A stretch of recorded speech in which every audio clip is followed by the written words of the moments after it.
Hi, everybody. It's Rick Myers from Virginia with the Department of Conservation and Recreation Division of Natural Heritage. I'm the Natural Areas Stewardship Manager here with the Heritage Program and Natural Areas Program in Virginia.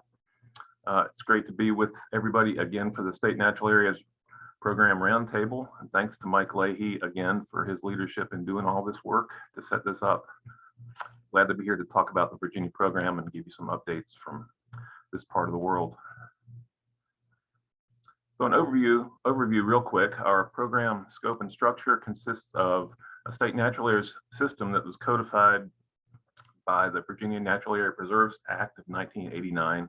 And that law gave the DCR Natural Heritage Program authority and responsibility to acquire and manage state natural area preserves as one part of our strategy to conserve Virginia's biodiversity. So today, currently, we have 66 preserves in the system, totaling 60,269 acres that are protected. We're adding to that system and the size of the preserves and the number of preserves constantly as we can. The preserve system is primarily managed by the Department of Conservation and Recreation's Natural Heritage Program Stewardship Section staff. So that's my staff, consisting of 20 full-time classified positions, 12 wage staff, and hundreds of great stewardship volunteers across Virginia.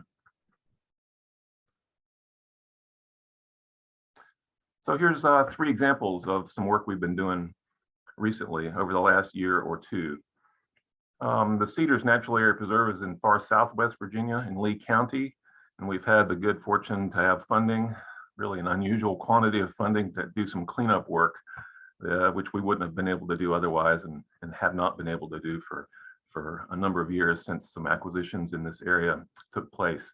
So this is an EPA Brownfields grant, $208,000, and that facilitated a major cleanup of a project of a scale that we've never undertaken before due to the absence of the kind of funding it takes to do this sort of work. So an adjacent 71-acre tract owned by the Nature Conservancy, again, adjacent to existing preserve lands, had an abandoned sawmill on it.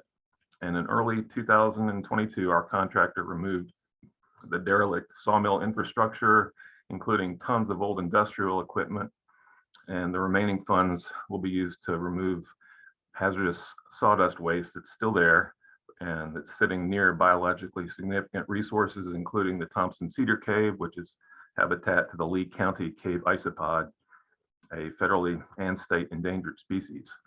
See the photos sort of before and after, lots of cleanup work from the left to the right, removing equipment, old equipment, dilapidated sheds and sawmill structure.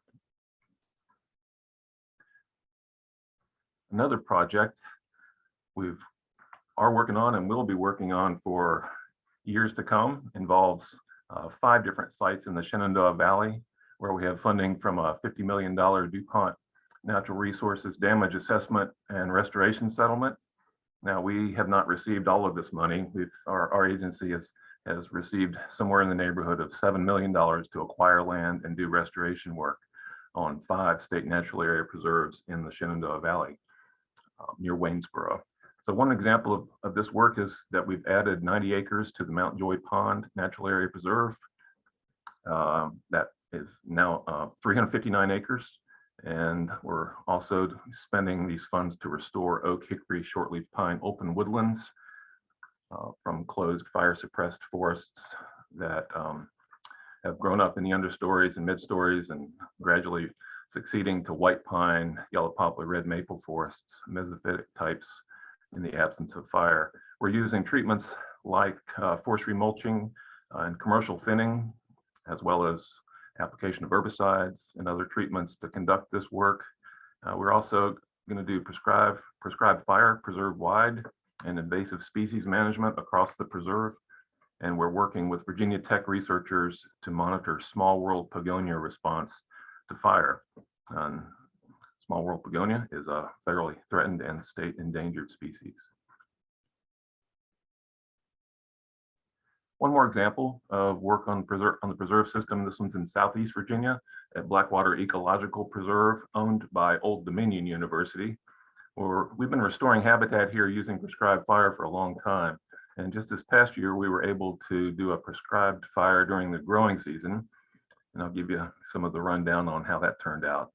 One species here is pale grass pink, which is an orchid largely restricted to the frequently burned habitats on the Atlantic and Gulf coasts. It's relatively common down south, but here in Virginia, it's an S1 species. So imperiled species in Virginia, one of our rarest plants in the state, and it's one of our most fire dependent plants as well. The single population in Virginia occurs at the Blackwater Ecological Preserve in Southeast Virginia. In July 2020, just a couple months ago, 50 plants were observed 1 month after a June prescribed burn. So by far, that's the most ever recorded of flowering individuals of this species at this site. And so consistent with known responses of many plants to growing season fires, this prescribed burn stimulated many dormant pale grass pinks to emerge and produce flowers. So one example of our prescribed fire work to restore and enhance biodiversity in Virginia at this site. Here's some program wins for us in the last year, really a year and a half. Our program was very successful in the 2021 General Assembly session. We got new funding, new general funds, and new positions for the Natural Heritage Program, including 4 new positions for the stewardship section to manage the preserve system. And we've been able to hire great new staff, including 2 new operations stewards who are also law enforcement officers who have commissions to do law enforcement work in Virginia.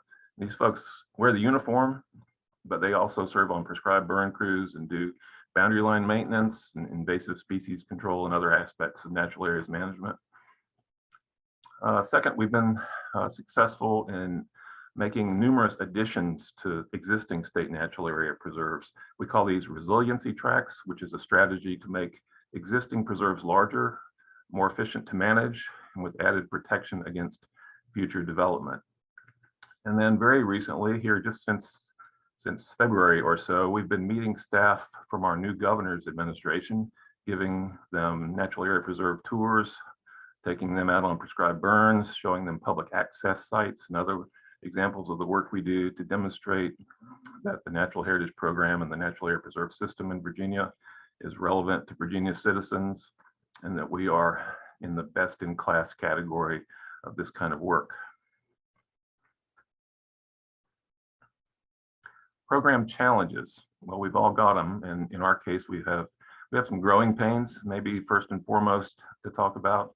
With program growth, one challenge is maintaining consistent stewardship approaches across the preserve system. So we're addressing that by developing better standard operating procedures for preserve signage, prescribed burning, staff training and safety, boundary posting, visitor use monitoring, trail maintenance, and more. The goal is to run a highly functional, cohesive, and efficient state natural area preserve system and program for Virginia. Last year, with the budget increase, we had money, but it was difficult to buy new vehicles. As most of you know, there's supply chain problems, and despite our best efforts, it was impossible to buy new vehicles for our staff. And so, as a short-term fix, we bought surplus trucks from the Forest Service, and we also joined in our Virginia State Parks colleagues in leasing law enforcement vehicles, which is an approach they've moved to here in the last couple of years.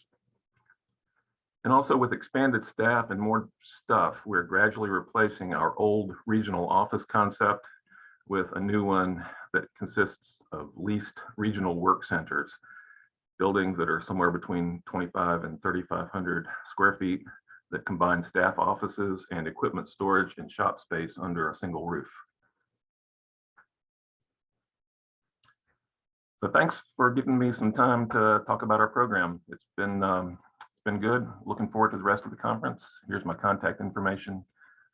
Glad to talk with any of you anytime about this work, our program, and thanks.